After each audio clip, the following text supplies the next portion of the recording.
रामपुर के घने जंगलों के बीचों बीच एक विशाल आम का पेड़ खड़ा था, जिसने न जाने कितने ही जानवरों को छाया, फल और घर दिया था।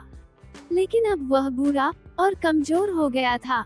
उसकी शाखाएं सूखने लगी थीं, पत्तियां मुरझा रही थीं और तने में दरारें पड़ने लगी थीं। गज्जू हाथी, जो पूरे जंगल का राजा था और अपनी बुद्धिमानी के लिए जाना जाता था, इस स्थिति को देखकर बहुत दुखी हुआ।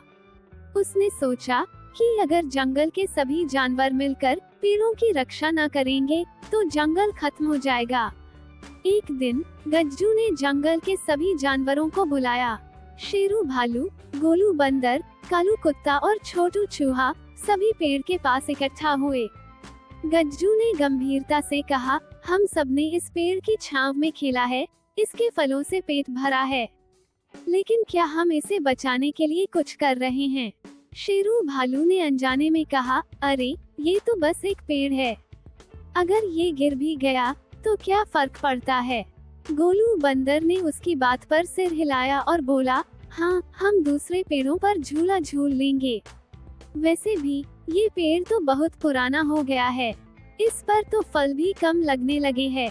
गज्जू ने गहरी सांस ली और कहा, पेड़ सिर्फ छाया या फल देने के लिए नहीं होते, ये हमें ऑक्सीजन देते हैं, हमें वर्षा दिलाते हैं और हमारी धरती को हरा भरा रखते हैं। अगर हम इन्हें न बचाएंगे तो एक दिन पूरा जंगल खत्म हो जाएगा। जहाँ पेड़ ज्यादा होते हैं, वर्षा भी वहीं पर होती है। बिना वर्षा के नदियों का पानी सूख जाएगा, फिर हम सब कहाँ से पानी पिएंगे?